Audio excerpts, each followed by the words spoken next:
Hello everyone and welcome back to another Heroes Battle video. I am joined by fellow Hex hero Chris VanMeter, and we're going to be playing some more standard action for you today. Chris is going to be on the play for this first game, so why don't you take us through what you're playing and what your opening hand's like. Playing the Blood Wild Socket deck that Viz used to go X and 2 in the last Platinum Plunder, and combining the two archetypes puts a pretty big strain on your deck construction. But if you're able to pull it off, you get a very powerful deck that plays off of a bunch of synergies. This opening hand is kind of awkward, but like we have Sentry, which is a huge engine for our deck. We have Cottontail Explorer that we will be able to play to find more shards. And we have Gruesome Deed to go along with our Champion Power from Shoku for some removal. So this hand is fine. I'm going to keep it and hope that the top of my deck is nice. On my side of the table, I'm playing a Diamond Ruby Ardent deck. This deck's been picking up some popularity on the ladder towards the end of last season. It's had a really good win rate on Hex PvP tools. I've got a handful of 2-power troops that are going to be miserable when CVM plays out a 0-3 on the first or second turn of the game. So, yeah, sign me up. Alright, so we're going to go ahead and keep this hand. And there's something to be said about leading on the Necropolis coins so that we can Cottontail Explorer on 2. But exploring on 3 and then playing any shards that we get off of it is just as fine. And I kind of want to hold off on this coins as long as I can, just in case I just happen to draw a bunch of shards in a row and then I can cash it in for a card. So we'll lily pad for a wild threshold and lead on our Sentry of Nulzann. Yeah, so like these Intrepid Conjurers are just about to be like the biggest piles of poop between like the Sentries of Nulzann and the Cottontail Explorers in CVM's deck. Just not going to be a happy camper with our 2-1s. Oh man, Underworld Crusader only costing 2 is pretty sweet. It's like Howling Brave, but better, right? Because it blocks.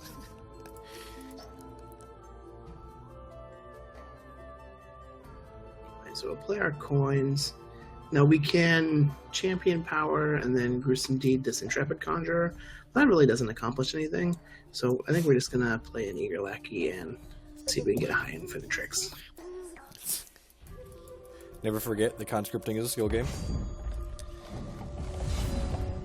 So, kind of unfortunate that Chris had one of his 1-1s to play out here because this Righteous Outlaw now looks thoroughly miserable. I guess I just like play this Llama Herder and pass the turn. Just like not a terribly happy camper here. I'm not trading my 2-1 for his 1-1. If we draw Valors, this could be more powerful. Well, we didn't draw a shard here, but we do another Sentry. So I have a couple different options. I can Sentry into a 1-cost Underworld Crusader, or I could just like Cottontail Explorer, hope to hit a shard, and then be able to Gruesome Deed this Llama Herder. I don't think that we're under a lot of pressure to get the Llama Herder off the field just yet. So it's probably just going to be best to continue to build our board and just get this 1-cost Underworld Crusader down. That seems just fine to me. You know, I figured the only way that card could get more fair is if it cost 1 instead of 3, right? Yeah. Sentries just like constantly impress me in these MC decks. Like, I'm not sure what shell I like the most, but like it's definitely like a powerful core there, like all the cards that are lined up around it. Yeah, the engines, Sentry and Altar is just very, very good. Yeah, and like the fact that like that made a resource the same turn you played it, it's so nuts. I don't think I'm willing to trade this Llama Herder for CVM's Underworld Crusader. That seems medium -4, so I'm just going to go ahead and exhaust my Righteous Outlaw so it can get a Diligence trigger next turn, and then pass back here as CVM is winning, even though he missed his 3rd resource. So drawing a Sentry there isn't super exciting.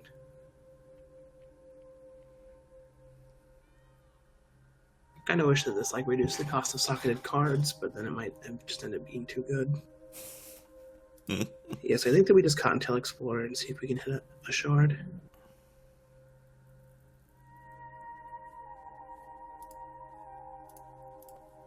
Yep.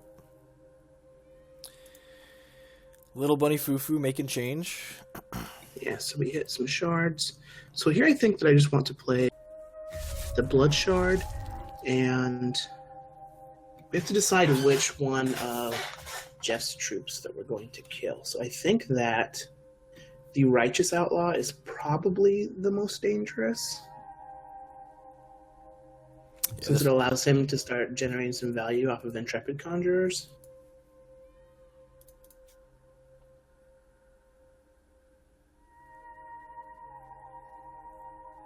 So we'll just Gruesome Deed the Outlaw away. Yep. This is a pretty free attack with our Crusader. Yeah, like, we didn't offer the Llama Herder for the Crusader last turn, so Chris knows we're not trading both of these for the Crusader now. Nothing has changed, really. That's like a D+ draw. I'll go ahead and start by cycling this Wakuna Coin and see what we find. Okay, also a reasonable card to have. Banish. Yeah, we're going to go ahead and Decree of Banishing the Underworld Crusader here, and then we can use our Llama Herder to exhaust the Intrepid Conjurer here so we can start swinging in, start generating some Llama Ding-Dongs here.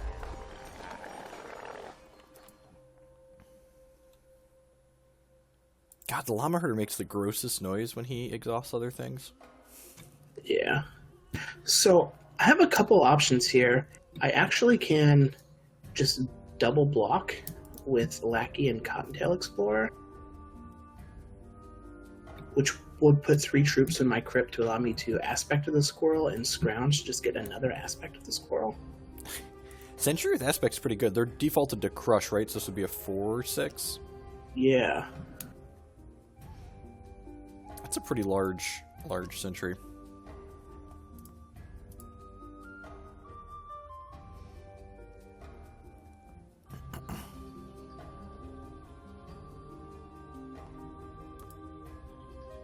I think I'm going to do that because these X1s just are sitting around.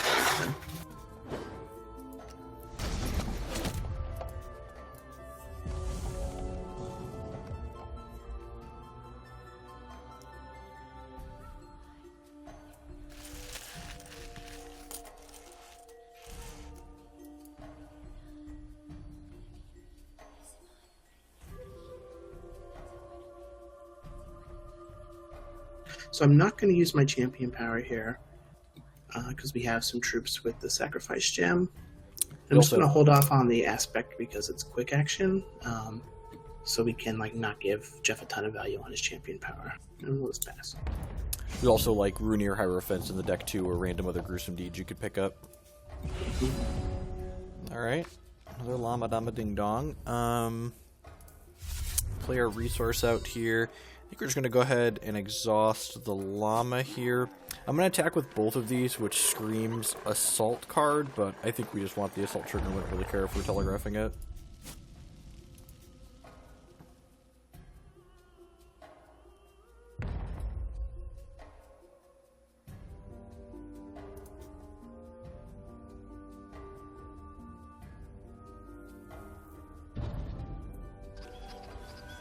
Alright, so this is going to become a 4/6 like we mentioned, and CVM's going to get a random aspect of the squirrel with the gem on it will be random as well here.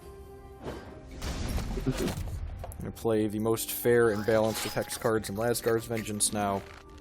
The important thing to remember, Aspect of the Scroll is really powerful, and that keeps the bonus permanently, so taking the chance to take out the 4/6 there is really valuable.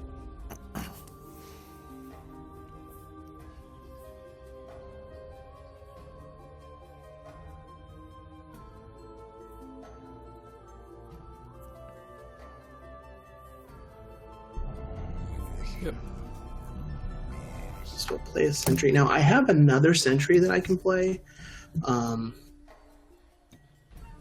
I think that I just want to play this Underworld Crusader and keep the Sentry in my hand just in case another Lazgar's happens. It really reminds me of Bonfire of Magic, and I hated that card too. Well, it's almost like the inverse of that card, right? Like, the Bonfires you wanted to come off the top late, whereas, like, the Lazgars you need really early, like, as far as the play patterns are concerned. That's a good read from CVM too, like, Not sure if he's going to be able to beat the second one here. We're going to light him up. He does get to pick up some cards here, and we only have 4 points of pressure here on the table. Hopefully our champion power is going to let us push through these last couple points of damage, but we are mostly running on fumes at this point, and CVM's got a full grip.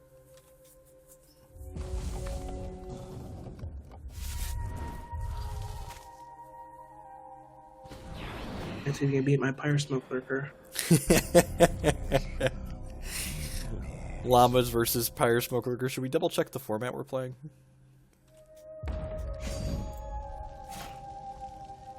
This puts a 5th troop into Chris's crypt here, which means that he can already scrounge the aspect once that we know he has in his hand, and then possibly a second time as well.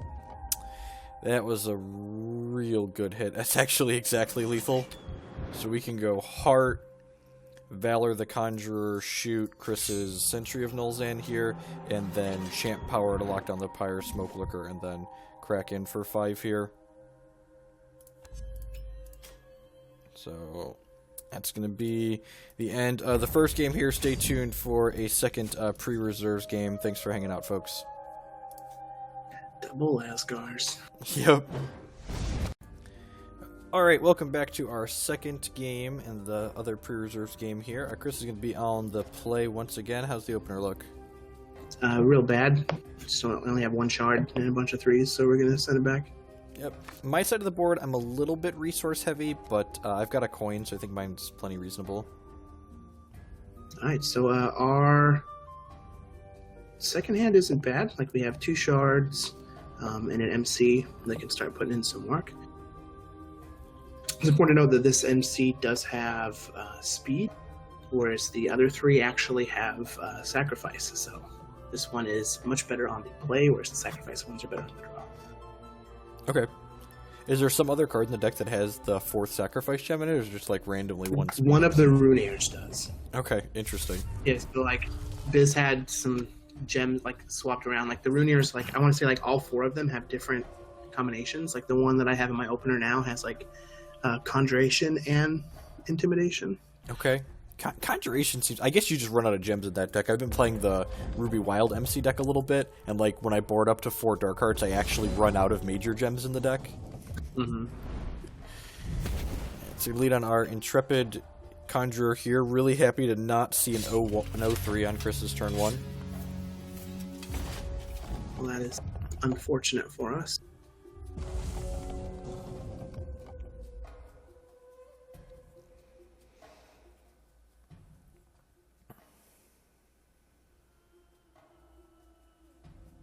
So I guess that I can just play this MC and attack, but Jeff's almost certain to trade. Yeah, 10 out of 10 trading with the speed MC here. And I have a Gruesome Deed, so it's probably best just to like play the MC and pass. So MC, for those that are not familiar, every time this diligences, so it readies, they get a random socketed card. So basically lets Chris draw 2 cards a turn when it starts readying. On the flip side here, Chris didn't want to trade his MC for this Intrepid Conjurer, but I bet he'll trade it for this Righteous Outlaw, so I'm going to go ahead and play that and just smash face for 4 here, I think, because I'm pretty sure he's going to trade with the Outlaw, since the Outlaw will just eat this anyways next turn. Nope. Must be a removal spell. Yeah, so we'll take damage from the Outlaw.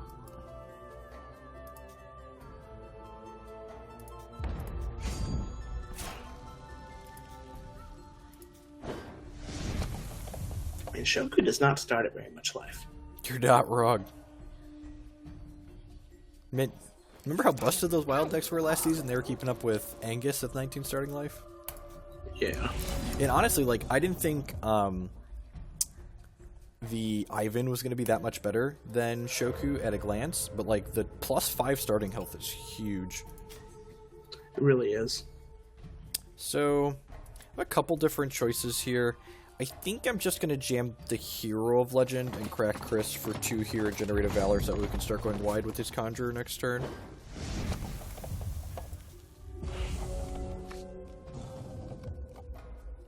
Alright, MC gave us a 3-drop, and then we drew a 2-drop, but like we just still don't have a shard and no castable card. Ugh.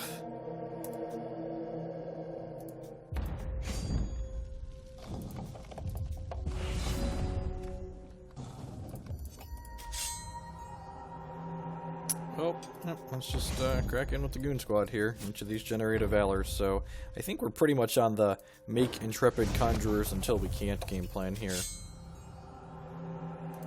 This card snowballs out of control fairly quickly, especially with the hero legend backing up.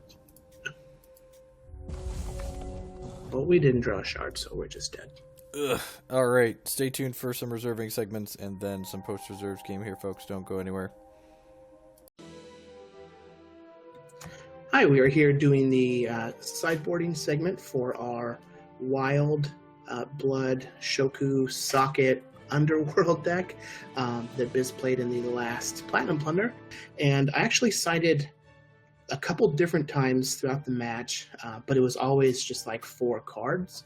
And the main thing that I played around with was the gems. So with a deck like this, we're kind of hard locked because we have 10 different socketed troops and 10 different underworld troops in the main deck. And then in our reserves, we have 1 socketed card in Zorath's Rectory that we can swap if we needed.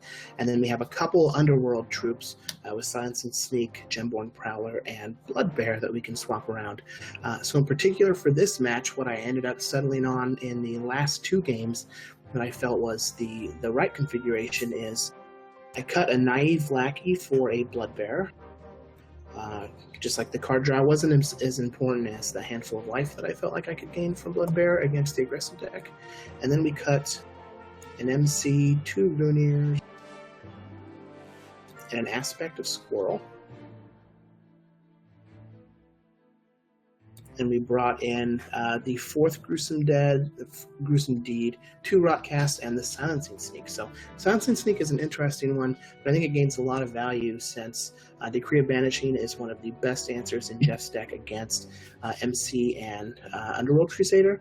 And Sneak being able to hit that might end up giving us some value, especially if it's by surprise.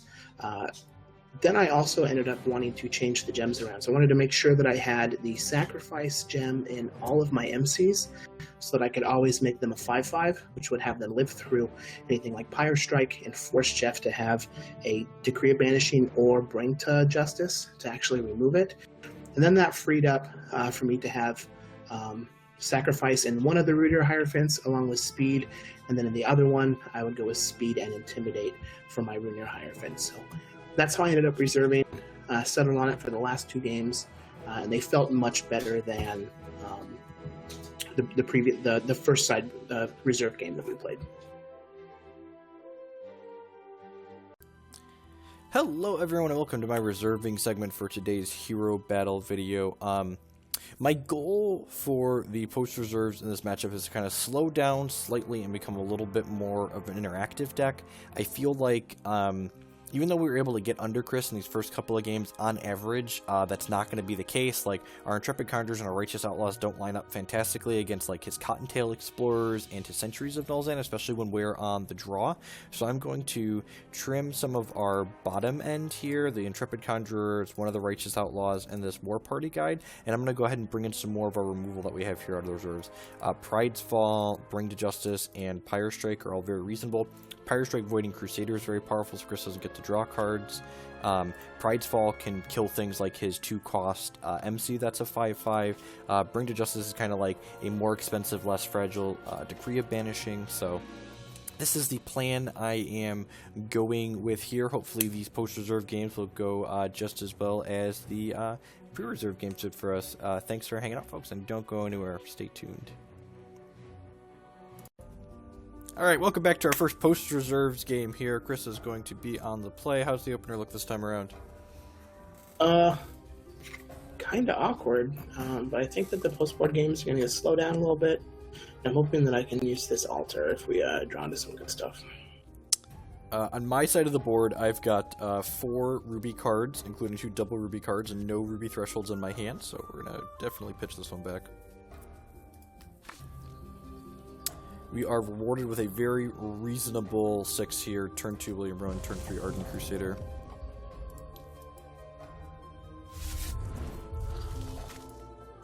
So, I have a question. In matchups like this where you suspect that a Crusader is the only socketed troop that your opponent's going to have, is it worth bringing in Gemborn Prowler? So, the plan I've been on, especially like we've been testing like the Red Links deck and stuff like that against the Ardent decks, is that we've been bringing the Gemborns in against the Diamond Wild version because they have more Moonrise Elders, but with just a single socketed card, I don't think the risk is worth the reward.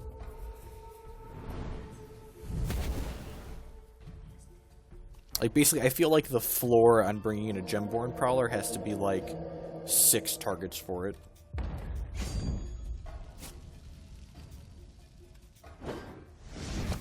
Alright, so we drew a socketed troop. Hopefully we can draw more shards. So, our one William Rowan is a little awkward here, because we have to play this well out for a second diamond, which means we don't have a second ruby, and we've now drawn running double ruby cards, so the resource base in this deck is a little awkward at times because of the non-resource selection that we're playing.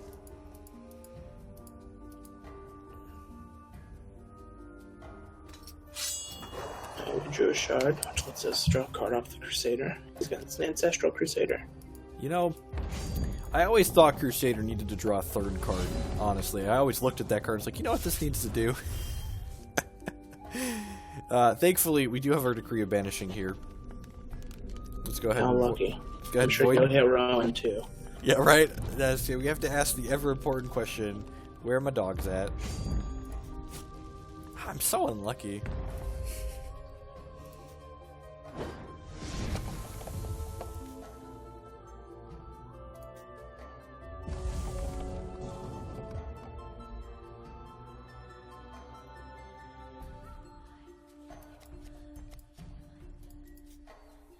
Okay. They're getting a little dreadful up in here. Yep. Down to 24. Josephina's high starting life total is so good in these aggressive matches. It's very good. So we're gonna miss our 4th resource, but we have a Crusader to play out here, so it's not all bad. Generative Valor, pass the turn back.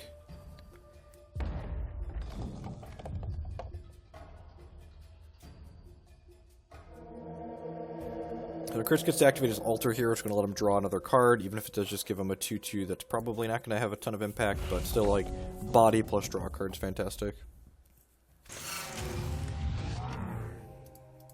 3/2, excuse me. Yeah, value.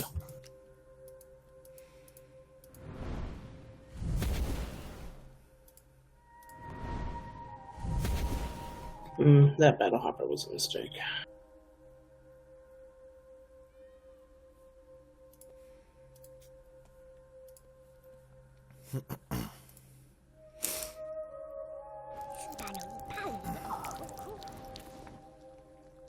Make some phantoms here. I don't think we want to trade here. We're just going to go ahead and take the hit.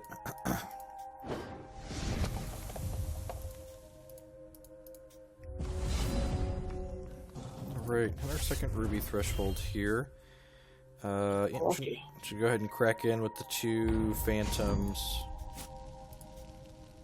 And then I think I just want to play out this Heart of Embers. Like, there's no guarantee that we hit a 5th resource next turn, and like, if we get to ready with this heart and just go like Valor, Valor, mow down your squad, we're gonna be in a good position.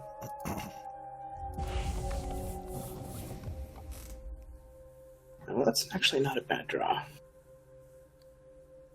So I think that I'm just going to start with this Runier. Yep. We'll sack off our Battle Hopper.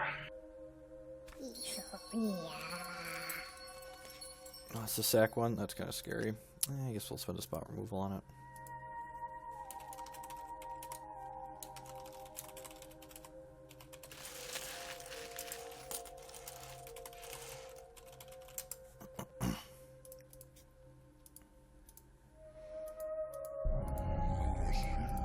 Yep. It's a wee whittle wabbit.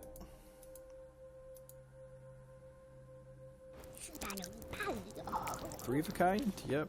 Gruesome Beat's really good in Shoku. Yeah. Like 1 cost, ice target thing. Alright, Wakuna Coins, you say. think I'm just gonna Valor my dorks here, and then Decree of Banishing this rabbit. I don't think I want to play this coin out. We really don't have anything in our deck that costs much more than 4. It's just like exactly Heart. So I think I'm gonna hold on to this to cycle down the line. Gaining the 2 life could potentially also be very good.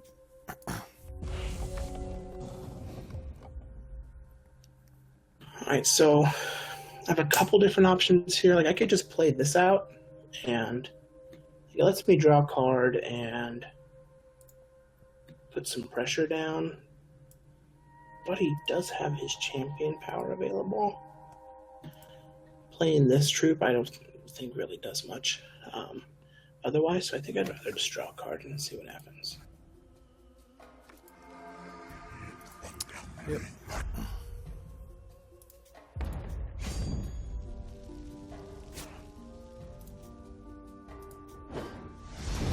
Okay, down to 6 here. That comment about gaining some life probably going to be relevant. We're set up pretty well here. We get to go ahead and attack for 4, and then we get to Lazgar's plus Bring to Justice. Oh, jeez. So sans like a second ghast here. We're going to be in a pretty good spot. Lazgar's Vengeance is such a dumb card. It's very powerful.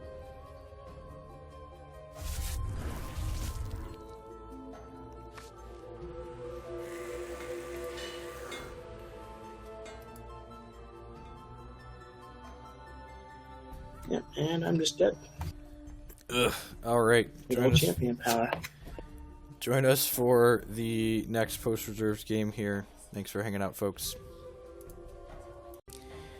Alright, welcome back to the second post-reserves game here. Chris is going to take a crack at the play one more time. Why don't you tell us what you got going on over there? We're going to keep... We switched up our MCs to be Sacrifice Gem, and I can make a 5/5 on turn 2. And I'm sure Decree of Banishing will rear its head at some point, but hopefully we can untap at least once. I feel like I just can't keep 5 resources on the draw at 7 without one of them being a coin. I think if one of these diamonds was a coin, I would snap this off, but I think I can just do better at 6 here on average.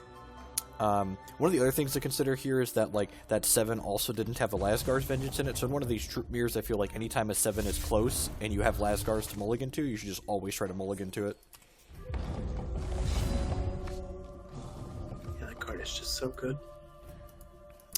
This hand's also a little bit slow, but it does have that Lazgar's we were looking for, so sign me up.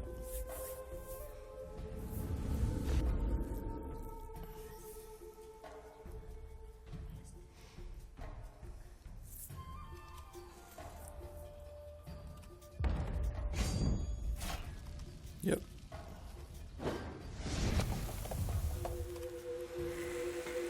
This Pyre Strike in my hand is looking real awkward right now. We were not professional enough to draw a Decree of Banishing, so... Aesthetic has Decree, Bring to Justice, and Pyre Strike? Yeah, I've got... There's only... Just destroying Crusaders left and right. Yeah, there's only one Bring to Justice on the board, and there's two strikes. It's possible it should just be... They should all be Bring to Justices, but I kind of like the flexibility Pyre Strike offers. I feel like this deck's light on waste, like interact with Flickering Gobbler without some strikes. That being said, we might just get run out of this game by the turn 2 5/5. Well, drawing 3 there was nice with our Explorer since we had no shards in hand. The old Shard Cestral recall. Still not finding any saving grace against this MC. I mean, we'll play our Hero of Legend because it's a play, but pass back, Chris gets to draw 2 cards this turn because of the MC diligencing.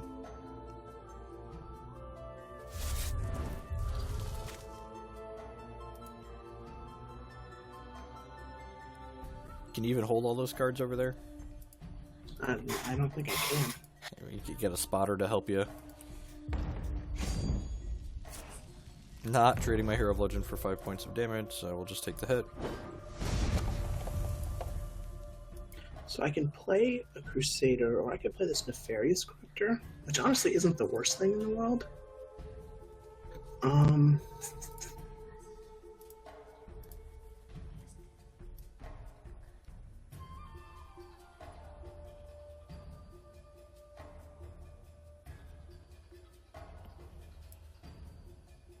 I think I just want to play this Corruptor. 7. Okay, get a random troop, and so every turn this is going to deal 2 damage to me. Gross. Already at 14 here, so kind of under a lot of pressure to do something here. That's so unlucky, Chris. You have to discard. Just gonna get rid of the troop that I made. I think I'm just going to offer the trade here, because I really don't want to sit here and take damage from this every turn, so... Swing.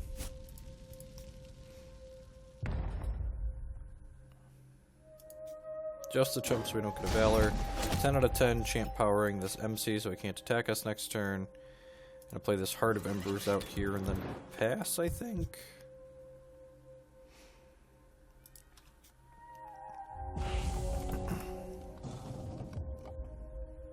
Alright, well, drawing that Sentry is pretty good. So we can...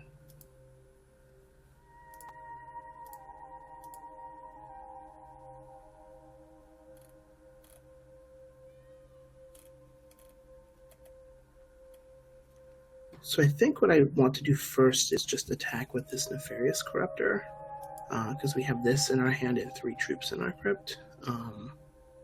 Because if he ends up trying to block with his Heart of Embers, or even if he doesn't, like, taking 7 points of damage is going to be a lot here. Yeah, especially considering, like, I'm at a virtual 10 because of this hero legend in play. I feel like I'm obligated to call here, just, like, because I'm at a virtual 10, like, we're kind of damned if we do, damned if we don't.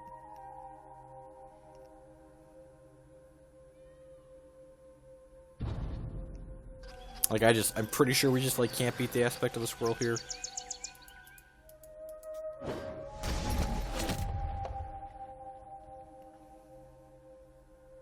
Then we have a Sentry and a Cryptcurse Knight that we can play on the cheap. Is that good? Can't tell. It's alright. Looks like Chris might finally claw his way onto the scoreboard here. We might. We have I'm not double. gonna count my chickens until the eggs have hatched. We have double Lazgar in hand, but they cost 7 right now, and they aren't getting much cheaper anytime soon. Just very dead on the board. Chris has another aspect of the swirl in his hand. We can't kill this Nefarious Corruptor, so yeah. The fact that this Pyre Strike wasn't a bring to justice definitely hurt us this game. But honestly, like, the MC was still drawing 1 card, so like even if this was off the table, we're still in a pretty bad spot. So yeah, let's head to the 5th and final game in this set, where I will finally get to be on the play. Alright, so we get to be on the play this time around for the 5th and final game. That's post reserves here.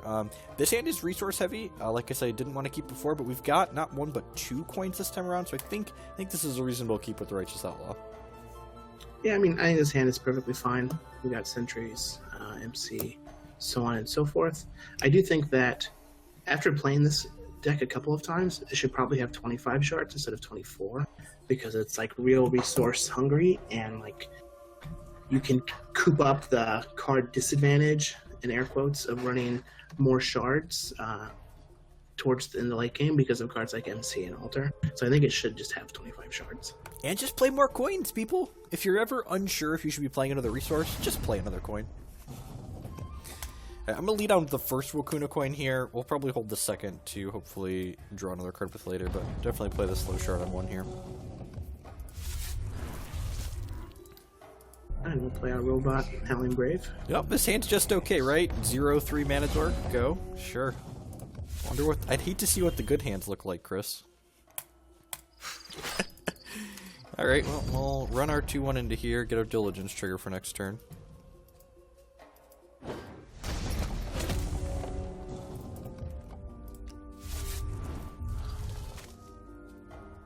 Okay, so there's a couple different things that I could do here. We could just not care about this Righteous Outlaw.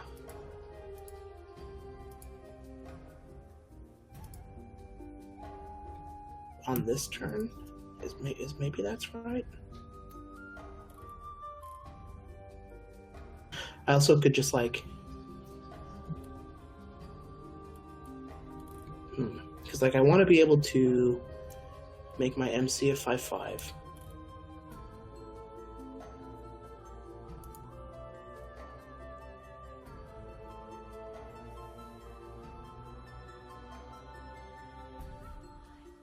So the option here is I have MC with sack, Runeer with speed sack, and Gruesome Deed, along with my champion power.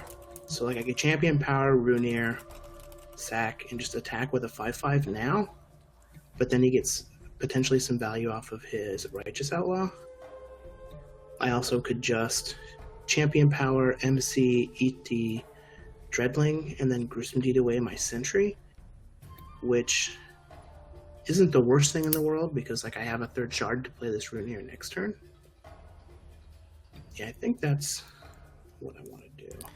Did you consider just passing the turn instead? That sounds way better for me than the rest of these options you just went over. It's interesting how polarizing these games have been. The first couple of games, I just had like 0 options, which is stone dead real early. In these last 2 games, it's like, man, I can do everything. Like, when this deck comes together, it comes together. Yep, and like, so Biz, when he played this tournament, he took 2 losses between the Swiss and the top 8, and they were both at the hands of the Empress deck. I really feel like when this deck's firing on all cylinders, a lot of these other like troop-based mid-range aggressive decks are going to have a hard time beating it. It's like, you could have a removal spell here for the MC, but then I get to play Runeer and start attacking next turn. I'm just going to play my 3-drop that's smaller than your 2-drop here.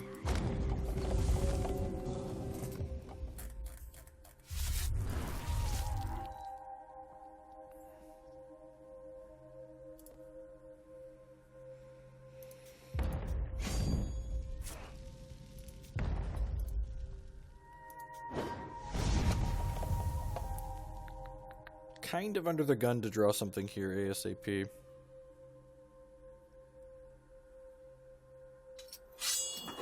Yep.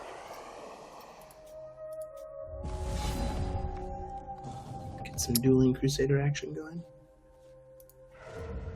So Wartorn General is a pretty good hit here. I think we're going to Champ Power, lock down this Underworld Crusader, and then we can go Wartorn General into Righteous Outlaw and then crack Chris for 6.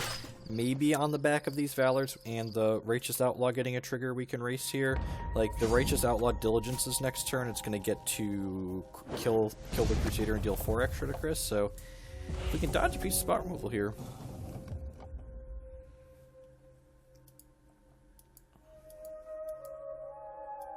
It's not hitting a land. Kind of sucks.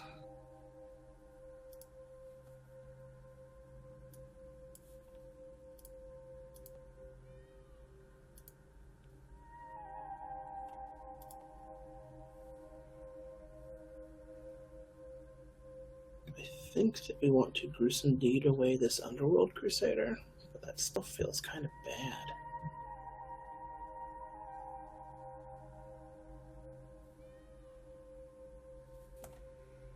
Chris has 2 things on his crypt right now, so it's not too far off of scrounging a aspect of the squirrel.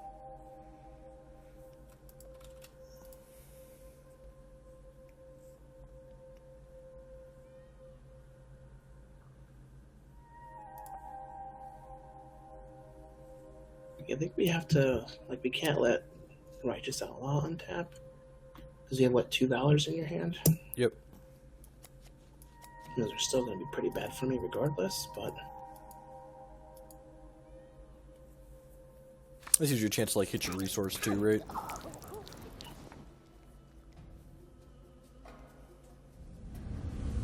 Yep.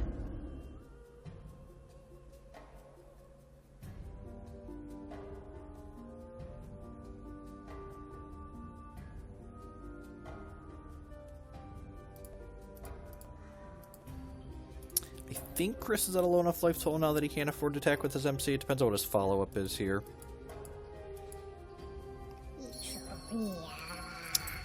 Sack speed. That's gross. Huh. Can he afford to crack in here? Probably. I guess Lazgar. Lazgar's like the only thing that can punish you. I've attacked 3 times this game, or 2? 3 times, right? Yeah, because my Righteous Outlaw, so like the cheapest my Lazgars could be is 5 if I had it in my opener. Yeah.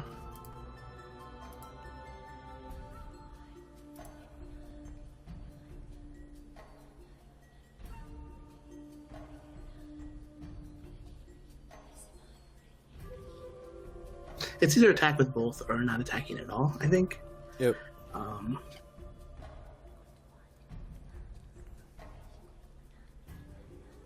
And another question you kind of ask yourself in a spot like this, like, is how good of a position are you in if I have the Lazgars anyways? Because, like, if I have the Lazgars, you're kind of obligated to, like, trade, right? So does that leave you in an okay spot? Yeah.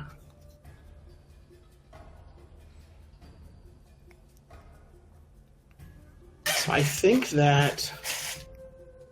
Because even if I just, like, ship with both, you could always just, like, Valor your Crusader twice and crack me, leave back the Wartorn General, and, like, play another troop on defense.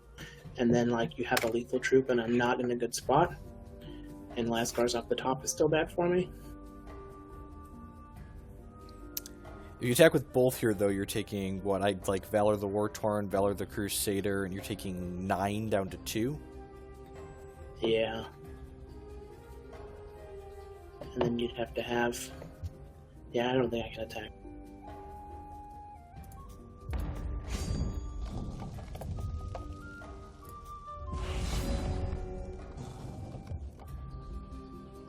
Huh. Since I have this, I think this is my end game.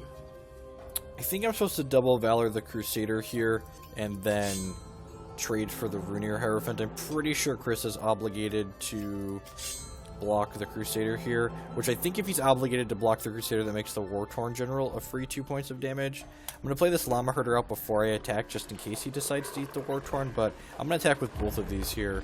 I think the Wartorn's a free 2-pointer while I trade for the Runir.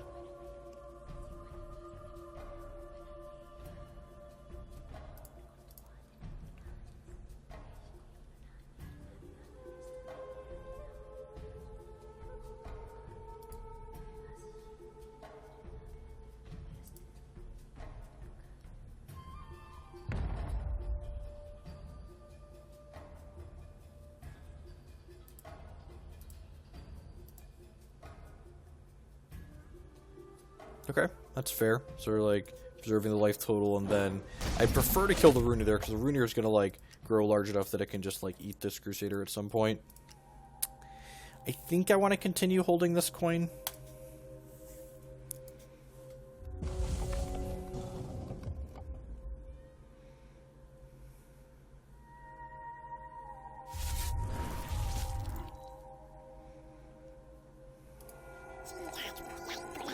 Yep. Yep.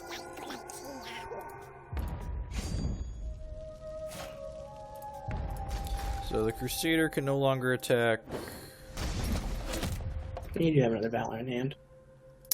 Yeah, that's fair. Start by cycling this Wakuna coin and see what we hit. Maybe we hit like a Decree of Banishing or Bring to Justice. It's an okay one, I guess. Yeah, I think I'm just going to offer the trade. I was happy to take the trade last turn. This cost me an extra Valor, but I'm pretty happy to take it this turn too, I think.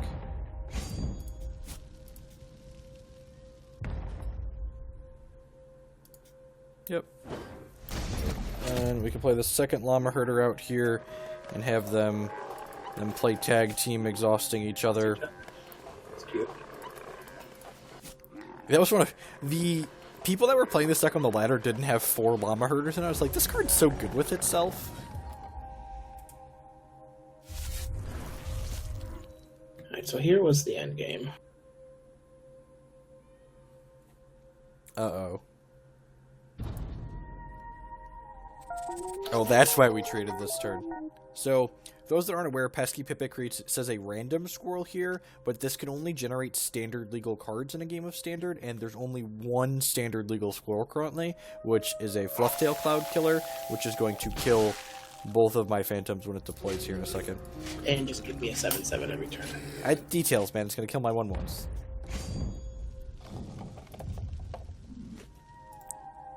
And it gave you a troop, sure. Yeah. Have you figured out how you're going to beat this llama yet, though? That's the real question. At any rate, I don't have a piece of removal for this pesky Pipit, so another 7/7 I'm just not going to be able to heading out of this game. So it looks like we're going to wrap up the set with 2 for Chris and 3 for me, and stay tuned for a wrap-up segment here. Don't go anywhere, folks. Thanks for watching.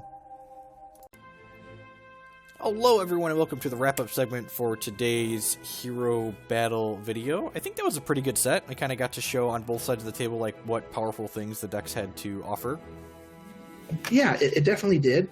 I feel like there were a couple games where I got unlucky, a couple games where you got unlucky, and by getting unlucky means you drew Lazgar's Vengeance and then you didn't draw removal.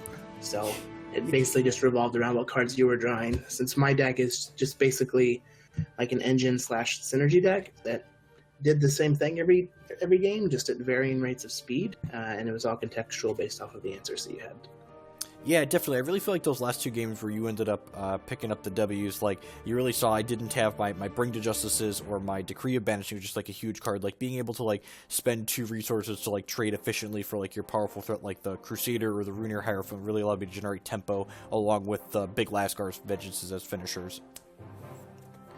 Yeah, it's the removal in this deck, which is pretty sparse, gets strained pretty quickly because you have cards like Righteous Outlaw that are very good that I have to spend removal on fairly early, but then that leaves way for some of the beefier threats, something like Ardent Crusader, Hero of Legend, Heart of Embers. Yep. Even Wartorn General. Like, the deck just generates incremental value as the game goes on, and it's really tough to keep up with unless you can apply pressure with something like MC or Runear Hierophant.